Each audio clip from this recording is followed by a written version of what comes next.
విషయం తెలియదు.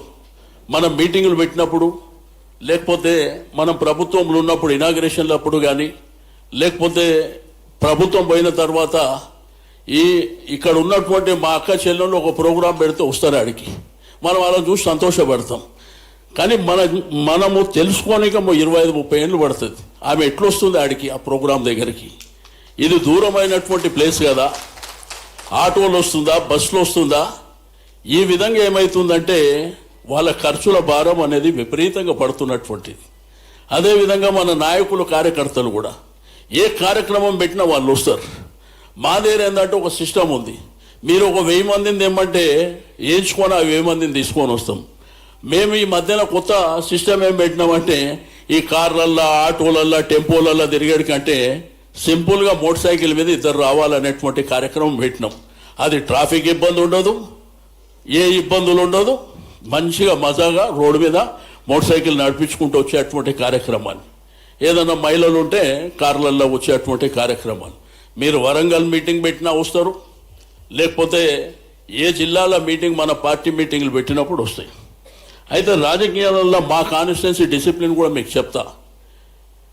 మేము ఎప్పుడు కూడా ఎలక్షన్లో పోటీ చేసినప్పుడు, అసెంబ్లీ ఎలక్షన్లో మేము మాకు రైవల్గా ఉన్నటువంటి ఏ క్యాండిడేట్ని మేము తిట్టాం. మా నాయకుల, కార్యకర్తలు కూడా ప్రచారం జరిగేటప్పుడు మేము నడుచుకుంటూ పోయే దాంట్లో వాళ్ళు ఎదురొస్తే మేము వేరే గల్లీలకి పోతాం. అది మా దగ్గర ఉన్నటువంటిది. ఇప్పుడు గతంలో ఒక ముఖ్యమంత్రి గారి కొడుకు రాజ్యం వెళ్ళాడు ఆ కాన్స్టిట్యున్సీలో. నేను గెలిచిన తర్వాత దగ్గర 4-5 సంవత్సరాలు నా మీద స్టేట్మెంట్లు. ఎవడన్నా కొట్లాడుకుంటే నాకే అంటగడుతుండే, ఎవడన్నా అక్కడ జాగా ఉంటే నాకే అంటగడుతుండే. మా వాళ్ళు ఏమంతా బాయిలైపోతుండే. బాయిలైపోయి వాళ్ళు ఇట్లా ఇష్టం ఉన్నట్టు మాట్లాడుతున్నారు కదంటే మీరు మాట్లాడదని చెప్పి, నేను మాట్లాడను, మీరు మాట్లాడద్దని. ఎందుకంటే ఒక నాయకుని కథం పట్టేయాలంటే అసలు మాట్లాడకపోతేనే ఆడు కథం అవుతాడు. ఆ తర్వాత జరిగిన పరిణామాలల్లో, మొన్న జరిగిన ఎలక్షన్లో సరే వాళ్ళు ఎన్ని చెప్పినా కానీ కాన్స్టిట్యున్సీలో మాత్రం ఈ 12 సంవత్సరాలు కేసీఆర్ గారి దయ వల్ల మేము 9.5 సంవత్సరాలు మనం అధికారంలో ఉంటే మా కాన్స్టిట్యున్సీలో మన పార్టీ నాయకులు, కార్యకర్తలు కాదు, ఏ పొలిటికల్ పార్టీకి సంబంధించిన మీద కూడా చిన్న పిటి కేసు కూడా మేము పెట్టలే. చిన్న పిటి కేసు ఎవరి మీద మనం పెట్టినామా? మన వాళ్ళు వచ్చి ఎంత చెప్పినా నేను దాన్ని అలో చేయకపోతుంటే, ఏదైతే రియాలిటీగా జరిగేది దానికి సంబంధించినటువంటి డిపార్ట్మెంట్స్ ఉన్నాయి, వాళ్ళు చూసుకుంటున్నారు. రెండోది, అధికారంలో ఉన్నప్పుడు అసలు సనత్ నగర్ మీ యొక్క కోఆపరేషన్, కేటీఆర్ గారు మున్సిపల్ మినిస్టర్ ఉండు కాబట్టి మీ కోఆపరేషన్తోని అద్భుతాలు చేసినాం. అసలు సనత్ నగర్లో ప్రజలు, మీరు ఏ ఎలక్షన్, ఎప్పుడు అది ఎలక్షన్లు వచ్చినా కాళ్ళు నడుచుకుంటూ తిరుగుతూ గెలుస్తాం.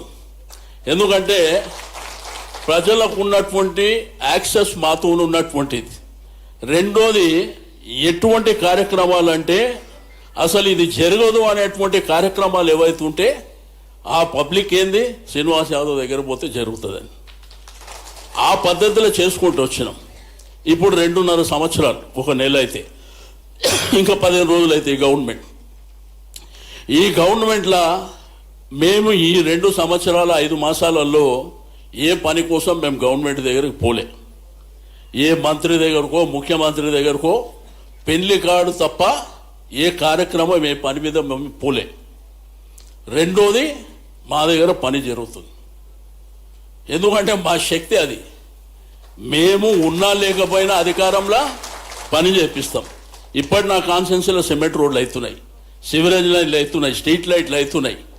వేరే ఆశ్చర్యపోతున్నారు ఎట్లా జరుగుతుందని చెప్పి. చేపించుకునే శక్తి మనకు ఉంది కాబట్టి ఆ పద్ధతిలో చేపించుకుంటున్నాం. మేము మాత్రం ఎవరి దగ్గరికి పోము, ఎవరితోని గొడవలు చేసుకోవాల్సినటువంటి అవసరం మాకు లేదు కాబట్టి మేము ఆ పద్ధతిలో మేము ముందుకు వెళ్ళుకుంటూ వస్తున్నాం. రెండోది, పార్టీ పరంగా ఈరోజు కేసీఆర్ గారి నాయకత్వం, తెలంగాణ ఉద్యమ నేపథ్యం 1969, ఆ తర్వాత జరిగిన 72, ఇవన్నీ మనం చూడలే. స్వాతంత్రం 1947 సంవత్సరంలో కూడా మనం చూడలే. కానీ తెలంగాణ ఉద్యమాన్ని కళ్ళారా చూసినటువంటి వ్యక్తులం ఇక్కడ మనం అందరం ఉన్నాం. అసలు ఈ పార్టీ ఆవిర్భావం ఎట్లా జరిగింది, కేసీఆర్ గారు ఏ పద్ధతిలో నాయకత్వం వహించారు, కేసీఆర్ గారి కంటే ముందు బలమైనటువంటి నాయకత్వం లేదా అంటే ఉంది, ఎంఐఎంలు ఉన్నారు. కానీ కేసీఆర్కు ఉన్నంత నాలెడ్జు, కేసీఆర్ గారికి ఉన్నంత తెలివితేటలు, ఉద్యమ స్ఫూర్తి, పోరాట పటిమ, రెండోది తెలంగాణ భూభాగం మీద ఉన్నటువంటి ఆయనకు ఉన్నటువంటి ఐడియాలజీ ఎవరికి లేదు. కాబట్టి మీరు చూస్తారు రాజకీయాలల్లో చిల్లర బొల్లరుగా మాట్లాడే వాళ్ళని చూస్తారు, బయట వాళ్ళు పక్కన పెట్టి మన ముఖ్యమంత్రి గారిని చూస్తారు, మాట్లాడితే బూతు మాటలు మాట్లాడే ముఖ్యమంత్రిని కూడా మనమందరం మన కళ్ళారా చూస్తాం. కానీ కేసీఆర్ గారి పరిపాలన సరే, తెలంగాణ ఉద్యమ పోరాటం ఎట్లొచ్చింది ఏంది అనేది నాకంటే మీ అందరికీ బాగా తెలుసు కాబట్టి దాని జోలికి పోకుండా వచ్చినటువంటి రాష్ట్రాన్ని ఎన్ని అద్భుతాలు చేశారు. మీరు గ్రామాలలో, హైదరాబాద్లో మనం ఉంటాం కాబట్టి మనకు చాలా తక్కువ తెలుస్తుంది, మన బంధువులు గ్రామాలలో ఉంటారు కాబట్టి మనకంటే ఎక్కువ తెలుస్తుంది. అక్కడ నీళ్లు లేక, కరెంటు లేక, వాళ్లకు చెరువు ఎండిపోయి రకరకాల సమస్యలు, ఆ రకరకాల సమస్యల మధ్యన 65 సంవత్సరాలు గడిచిపోయింది.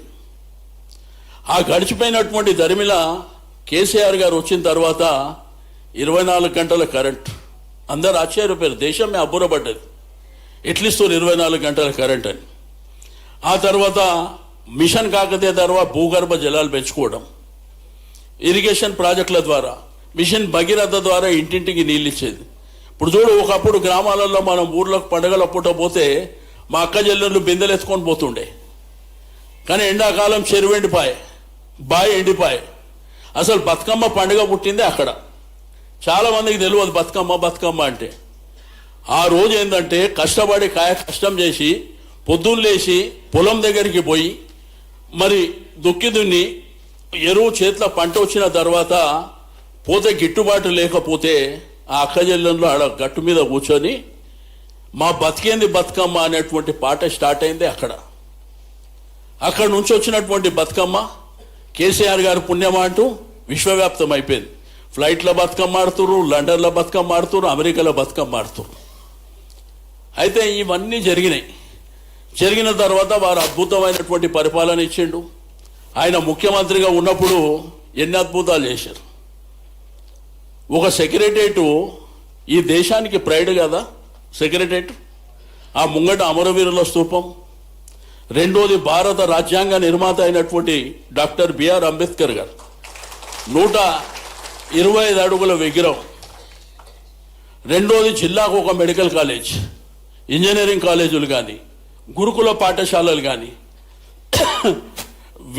వీళ్ళ ముఖానికి ఒక దుర్గం చెరువు కట్టమని చూపిస్తా, ఒక దుర్గం చెరువు కట్టమని.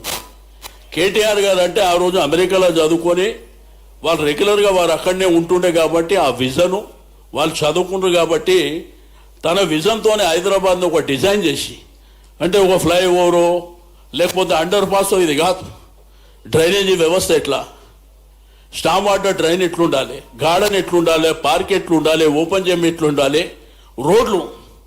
కరోనా వైరస్లో అందరు ఇళ్లలో వండుకుంటే కర్ఫ్యూ అయ్యి ఇంట్లోకి బయటికి వెళ్ళకపోతే వారం రోజులు రోడ్డు మీదకి బయటకు వస్తే అన్ని రోడ్లు వచ్చేసినాయి. ఎట్లొచ్చినాయి? అదొక విజన్, వారికి ఉన్నటువంటి అనుభవం. ఒక డబుల్ బెడ్రూమ్ టీవీలో చూస్తారు, మీరు పేపర్లో చూస్తారు, ముఖ్యమంత్రి డబుల్ బెడ్రూమ్. ఎవరిని అయ్యా జాగిర్రా నాయనా,